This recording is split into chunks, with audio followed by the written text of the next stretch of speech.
Good evening, folks. Welcome back to Celtic Fans TV. It is time for live, full-time reaction to Celtic 3, Motherwell 0. I'm joined tonight by Kenny and Martin to look back on the game. This is live. You can ask your questions in the live chat box below. We'll pick out any good ones as we go through. Kenny, imperative that we got a win today, particularly after Wednesday night. What did you make of the overall performance today?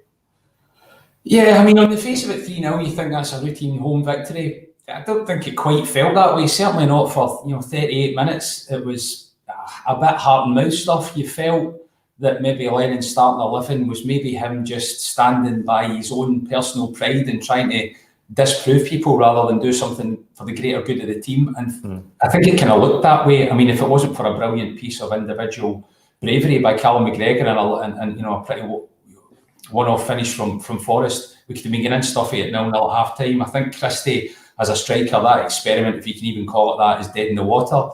I mean, we should have learned a lesson. We've had Lewis Morgan playing that role in the past, and it was just abysmal. There's no surprise there that that's completely failed. Yeah. So it's nice to put that behind us. But a lovely finish from Forrest. And into the second half, it felt like we were going to get into that jittery 20 minutes of, them putting balls into the box and us getting nervy. But we got that second goal at a nice time. It was really nice to see the quality in Ajeti's finish and just the sharpness of his feet. And you think, you know what, that's £5 million well spent. It's nice to come away from that from the game. And then Big Julian at the end just putting a bit of gloss on it. But I'm glad to get that game behind us. I think that was hopefully a bit of a watershed moment, and that we'll get Eddie back, we'll get everybody calmed down, we'll get the squad refocused through the international break, and we can just reset and hopefully respond well to what's been a pretty troubled couple of weeks. Yeah. Martin, were you surprised to see the same starting 11 as Wednesday night? Yes, it was honking, if I'm being honest. First half was shocking. I agree completely. It was personal pride. He was trying to prove a point. It was absolutely foolish to start that with an experiment, a false nine with half a striker, if you want to call it that.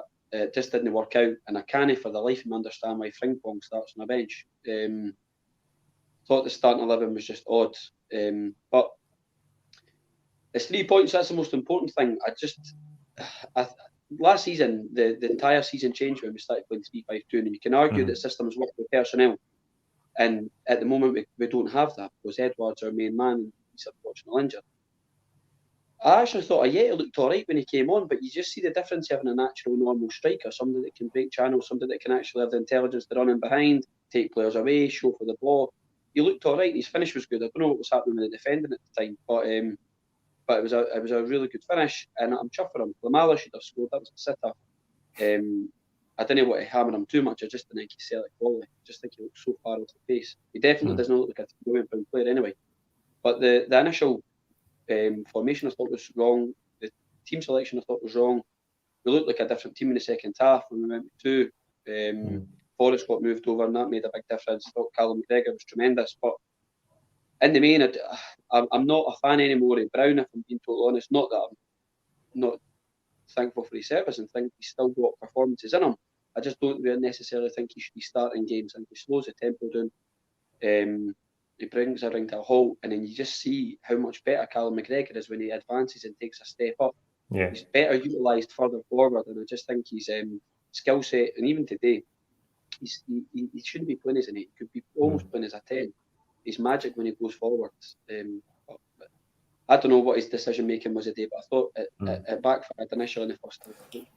Aye, as you have both touched on there, you can see the difference when you get natural strikers onto the pitch.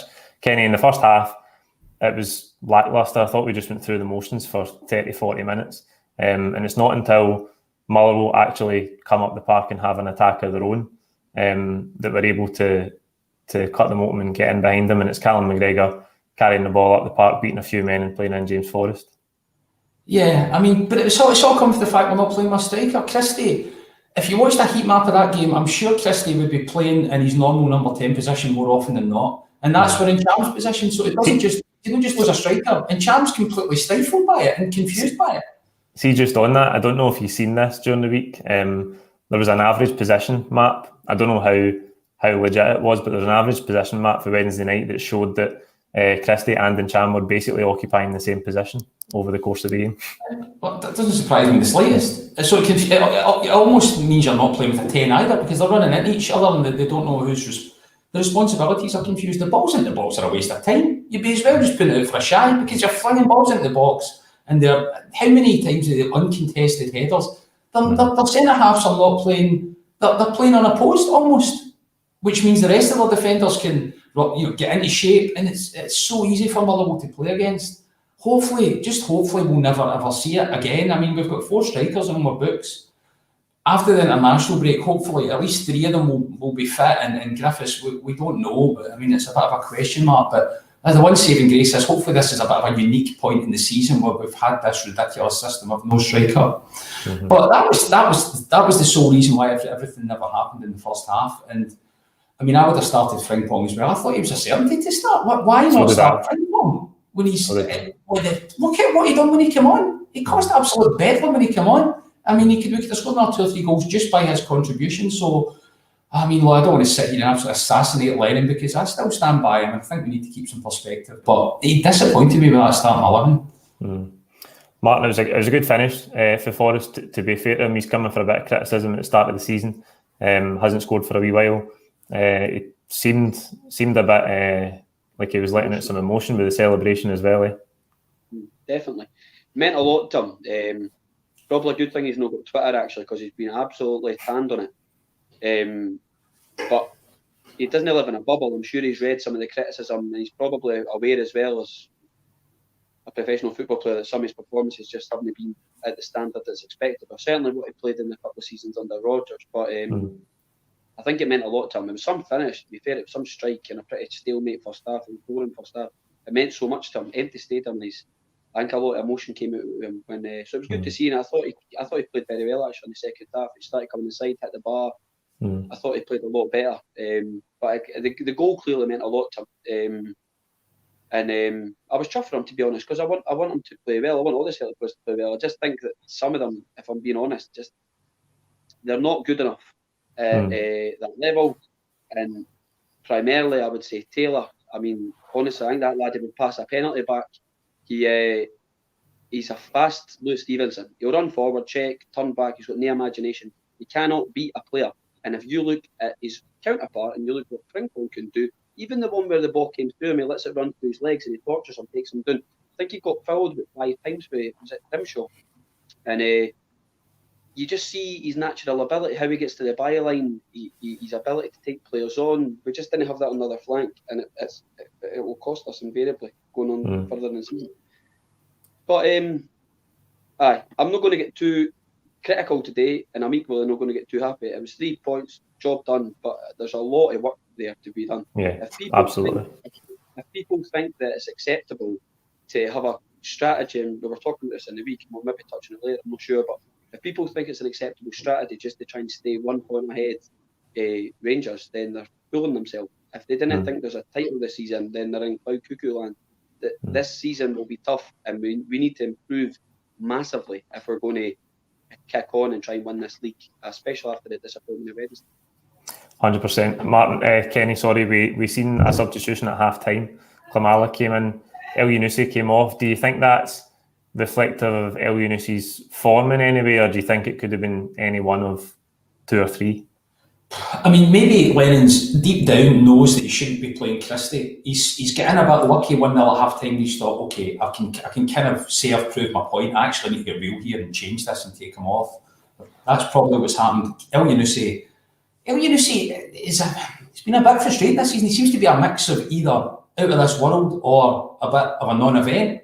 And he needs to get away from that. He needs to give us more consistency. I don't know if he himself has felt a bit confused by the change of systems that he's been playing in, but he didn't offer it today. And we need to, when he's on it, he's one of our best players, and we need to get consistency out of him going forward. But I think it was Lennon just swallowing his pride a bit. He can kid on that it all went well in the first half, and he realises that he just had to play with a striker, and it made a big difference. I mean, Klimala looks a bit raw, right? He looks, I don't know if he's going to come good. There's clearly a big question mark over that. But just the fact that he gave the centre-half something to think about meant that the rest... Look at Ryan Christie when he came on. Ryan Christie came completely free to play his own creative role, and that changed the game. The game. So the fact that Klimala's a bit weak, it's kind of irrelevant. That just showed you how much your system's important to you, and playing with a striker was crucial. Absolutely. Martin, I'm a great believer that a football team's only as good as its striker. So when you've not got one on the park, you're obviously going to struggle. It's the having a focal point.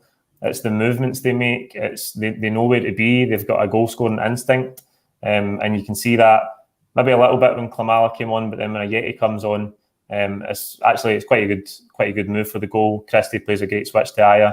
Ajeti's in a lot of space. It's a straight ball into the centre of the 18-yard box, but he takes a great touch, and that's a goal scorer's finish.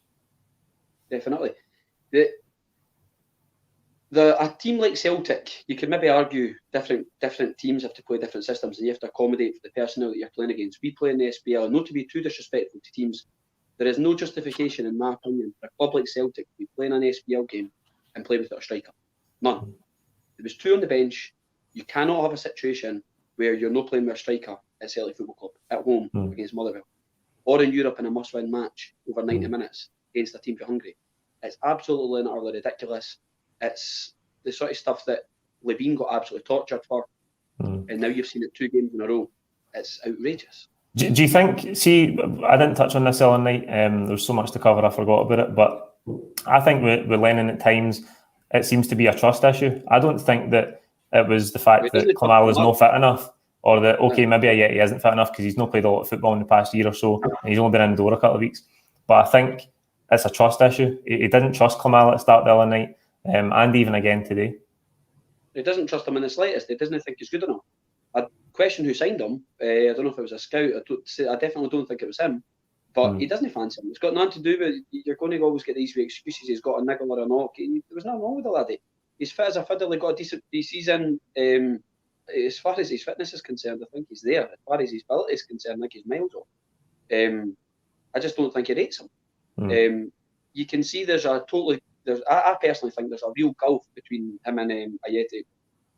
I think Ajeti looks like a much more composed, natural striker, fills his role, decent, quite intelligent player, and I think he'll come onto a game. And I think playing alongside someone like Edward, I think they could actually strike up quite a partnership. I think they'd be tidy together. But he doesn't rate Klimala, hence why he doesn't play him much. And today, gave him 45, and I just thought he is raw, and he's a young lad, and I really hope he does well. I just can't see it happening, and that's the reason he never started midweek, irrespective.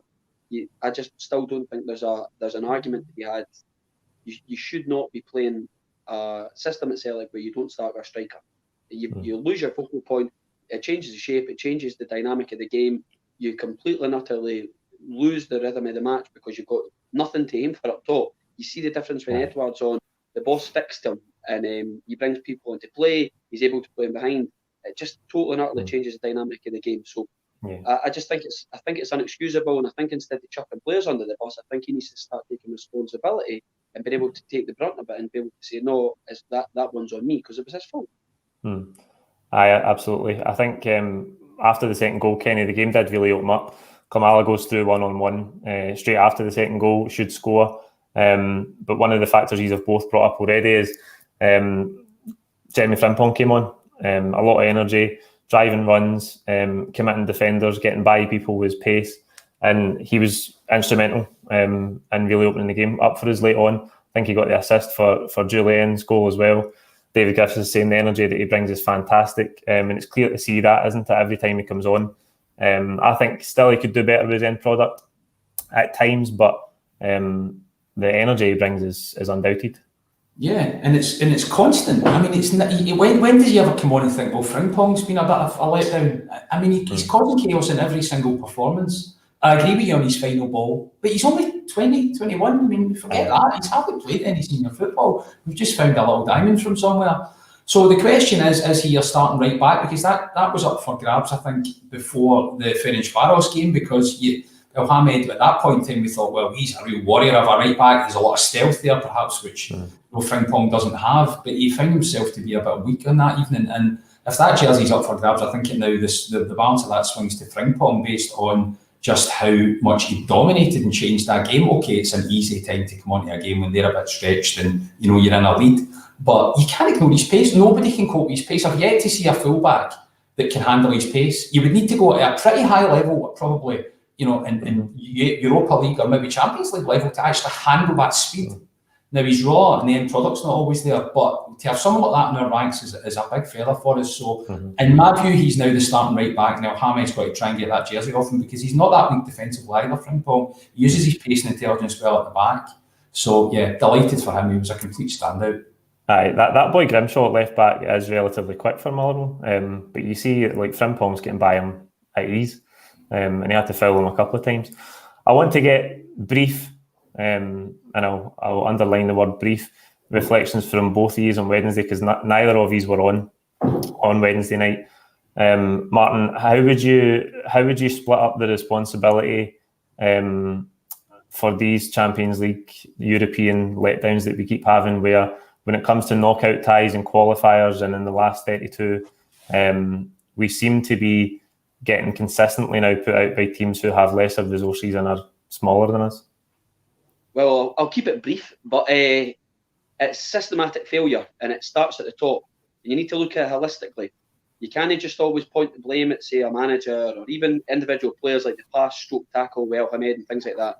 It's systematic failure from the very top. His sell-by date is way over and Lowell, in my opinion, needs to go. There needs to be a change-up at Celtic. The strategy for years, as I said, touched on earlier on, is to try and be a point ahead or a goal ahead, etc. That is an absolute non-starter. It's a ridiculous strategy. Now, if Celtic constantly keep bombarding you with propaganda that they're this sort of Champions League club and they operate top levels, then you need to operate with top coaches and top resources, and that's the way that players will improve. So other than Rodgers, when you pretty much gave him totalitarian control of the club and he was able to implement his strategy and bring in different groups and different teams and take the club to a different level, certainly domestically, well, they took us to another stratosphere.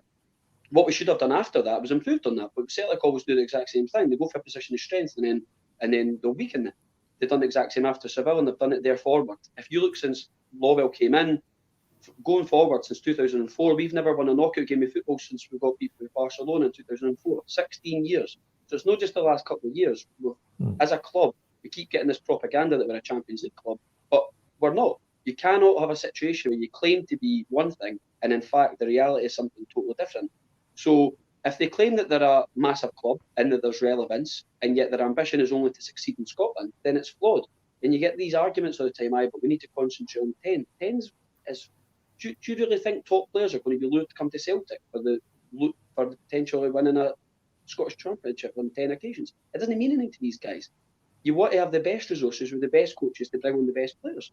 And I think it's been mismanaged. I think it's year after year, apparently we didn't have the players or the resources or the team isn't quite ready. And yet we're playing teams that are ranked at the same level as teams like we played today. Absolutely not inexcusable. And there needs to be a change in direction. And that change, in my opinion, is to come to the top. Kenny, there is obviously, you can look at it so many ways. We often hear after these games that in the midst of all of this domestic dominance, that it is only a one-off game and that we just have to move on from it. But there is patterns emerging in these qualifiers and in these knockout ties. How do you reflect on Wednesday? Well, I mean, we're a Champions League infrastructure in terms of the fact that we've got 60,000 people in our stadium, we've got a Champions League stadium, we've got merchandising income which will match most people in the Champions League. And if you're a big club, that's how you gauge yourself. You gauge yourself on all those factors. We've got them all. So why is that not converting into Champions League qualification? That's obviously a problem at a strategic level. And I think they've wasted too much money. And they don't have a lot of money, right? They don't have the millions of pounds that even relatively mediocre Champions League teams can throw about. We need to keep that in perspective. But we've wasted too much money in £2 million signings. How many £2 million signings have been a waste of time? Look at Kamala cost 3 million, Ajeti cost you 5. Look at the difference. Even look at it in the last 20 minutes of that game, it's stark. Yeah. Hopefully now they're starting to realise that, but I think that's cost them in recent years. I do messing about with John McGinn because you don't want to pay 4 million instead of 3. Now he's worth 40 million. And, that's derailed the club at that time of year. So I think strategically they do need to change their focus in terms of how they acquire players and what they want to achieve. What I would say is, this has happened the last 2 Augusts. The last 2 Augusts we've been out, okay, around beyond, but we never even got to the playoffs. As well as the ball and goalie thing, with the McGinn debacle, we had Boyata going AWOL. We've had horrific Augusts the last 2 years. That can derail your season. What has it done? It's not derailed it. We've won every single domestic trophy available to us beyond it. 2 years ago, we put out Red Bull Leipzig in Europa. Last season, we topped a group with a game to spare, one of the best teams in Italy in it. So we've responded to terrible August in the last 2 years. History tells you that. We can do it again. On that basis, I think it's a bit early to say, move Lennon on, overhaul the squad. Those are all nice thoughts. We don't have time to do it. That takes months. A couple of weeks, we're already 6 games into the season, the Champions League's gone. Like it or lump it, we need to get a couple of players in, refocus everyone, and get behind Lennon, because we don't have an alternative. And I do think it's a bit hysterical, some of the reactions, albeit, as I've said, strategically, there's clearly an issue, because you can't be getting, we're underperforming at the top level, it's making the fans sick. But I do have faith that we'll get there the rest of this campaign. History tells you that the last couple of years. Yeah, I think the recruitment is a big one. The big one for me, as you say, there's been so many. I was actually reading an article the other day that split the signings between under 3.5 million and over 3.5 million. And the signings under 3.5 million in the last 3-4 years, there's only been less than a handful of successes. The rest haven't been able to hold down any long-term place in the team or make a long-term positive impact. And I think, okay, we've definitely seen improvements, and we've bounced back to these setbacks in Europe in the past few seasons, and we've went on to just wipe the floor domestically, and we have to do that again this season. There's not any time for totally rearranging things in the middle of the biggest domestic season in the history. But what I will say is, and I said it the other night as well, is that after this season, with or without 10 in a row, I think the club needs to look at refreshing the strategy, how it works, how it's run, because I think if we're going to advance in European football, then we need to change the way we're doing things, because it's clearly not working just now. Last thing on today, I want to get a man of the match for both of these. It might be unanimous, I would think, because I know who mine is. Martin, who's your man of the match today? Calmac by a distance. Kenny? I think over the course of the 90 minutes, yes, but I think we've got to take some acknowledgement of Frimpong's contribution even for the bench, because he just blitzed them. He absolutely blitzed them. Excellent, that's all we've got time for tonight. Like the video, comment your own thoughts below. Please don't forget to subscribe if you haven't already. We'll be back after the international break with the build-up to Ross County away. Cheers.